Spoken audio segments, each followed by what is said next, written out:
अरे पहा ना, खिडकीमध्ये कावळा काव काव करत आहे. झोपलोय मी, दिसून नाही राहिलं. तुमच्या बाजूनच तर काव काव करत आहे, तरी तुम्हाला दिसत नाहीये. आता काय करू, नाचू? अरे कावळा असा खिडकीमध्ये घरावर काव काव करत असन तर पाहुणे येते घरी. चा मग तयारी कर, पाहुणे येईन तर. मी एकटीच कशी तयारी करणार आहे? तुम्ही उठा ना, बाजारातून सामान आणून द्या. कधी पण पाहुणे येऊ शकते घरी. काव काव. हा कावळा का काव काव करत राहीन का? जाईन नाही का? याची घरची कायची वाट नाही पाहत का? अरे पप्पूचे पप्पा, मी काव काव करत आहे, तुम्ही उठले पाहिजे म्हणून.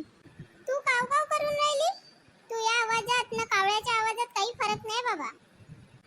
खरंच कावळ्यासारखा आवाज आहे माझा? हो, खरंच कावळ्यासारखाच आवाज आहे तुझा. दे किराण्याची लिस्ट दे, किराणा आणून देतो. किराणा कायला लागते? आता तूच तर म्हणे पाहुणे येईन तर सामान आणून द्या, किराणा माल आणून द्या. ते पाहुणे आल्यावर पाहू. जर तुझ्या भाऊ न बहीण ना आई वडील आले तर? हो, शक्यता तर आहे. माझ्या आई वडील ना भाऊ बहीण आले, किती चांगलं होऊन जाईल ना. थांबा तुम्ही, मी आता किराण्याची लिस्ट पण आणून देतो ना, थैल्या पण आणून देतो किराणा आणण्यासाठी. हो हो, जा. पुष्पा म्हणाव ना हातपाय जोडाव. चला आता पटकन पळ काढतो इथून, नाही तर पुष्पा किराणा माल आणून मागल. कोठी चालला रे गंगाराम? अरे बायकोनं काम सांगितलं म्हणून पळून राहिलो. कोणतं काम? मी मस्त आराम करत होतो. खिडकीमध्ये कावळा येऊन काव काव करत होता. मले म्हणते पाहुणे येणार आहे, तर मले किराणा माल आणून द्या.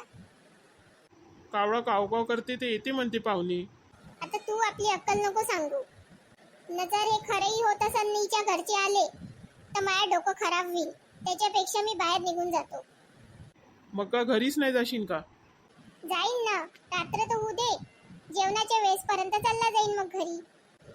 मग काही मला तिच्या घरच्यांसोबत जास्त बोलावं नाही लागल. थांब, सांगतो मी वहिनीले. तिच्या घरच्या वहिनीले पण सांगायला येऊ का तू तिच्या माहेरच्या कशा चुगल्या करते म्हणून? राहू दे बाप्पा, तुझ्यासोबत बोलणंच बेकार आहे. पप्पा पप्पा, याच्या आईनं पाठवलं वाटते याले. काय झालं रे बेटा? मी का बनवलं? का बनवलं? हे माझ्या हातात आहे ते तर दिवाळीचा अनार आहे, तो मी बनवला आहे.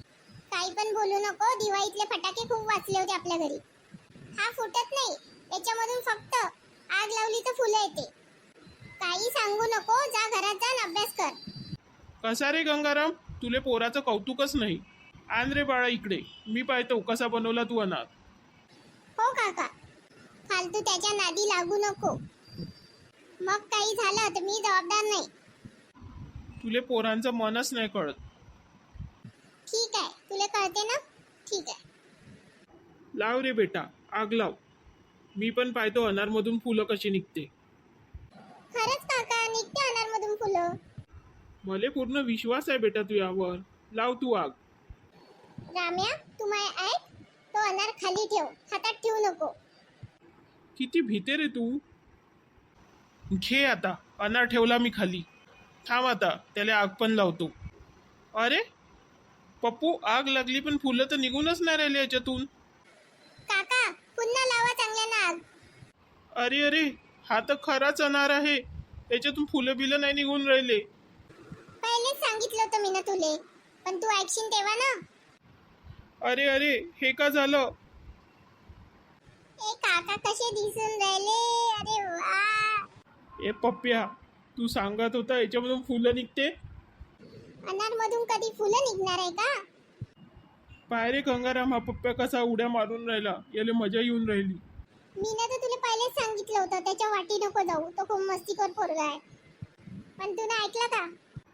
हो, आता तुझ्या पोरगा आहे तर तू का म्हणशील? तुम्हालाच म्हणून राहिला. चुकी माईच आहे. आता बरोबर बोलला. जातो आता घरी अशा तोंडानं.